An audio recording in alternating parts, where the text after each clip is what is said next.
मंद उद्देश्य रखुवा व्यक्ति मानू किपरि चिन्हिबे जानतु किछि लक्षण विषय एमाने कथा कथा के मिछ कहती कथा लुचाती क्या हस खुशी देखिले अंतर में सही पारंतिनी एवं चारिपाख जनाशुना लोक असुविधार पड़े एमाने मने मने बहुत खुशी हुअंती।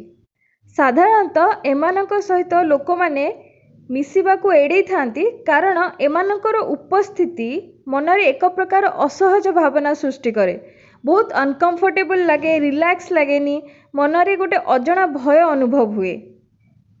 एमाने तांको मंद व्यवहार पाई केबे भी अंतररू अनुतप्त नथांती कारण जानीशुणी बारंबार आघात देवा भली व्यवहार करथांती। एमानको उद्देश्य थाए अन्यर दुर्बलता, सरलता एवं साधुतार लाभ उठेवा। संपर्क रे एमाने कदापि सद्भावना रखी नथांती। छलना, अभिनय, स्वार्थपरता एवं कृतज्ञतार संपर्क रखती। निजे भूल करी अन्य उपरे दोष लदी देई निजे पीड़ितों भली अभिनय करती। संपर्क रे लोकों को निज अधीन रे रखिबा पई नाना प्रकार कौशल जेमती कि मिछ अभिनय, इमोशनल ब्लैकमेल, हिंसा, धमकेइबा, अपमान, कटु मंतव्य भली पंथा व्यवहार करथांती। एमाने केही भी हेई पारंती, निज जीवन साथी, परिवार सदस्य, सांग, पड़ोशी बा सहकर्मी।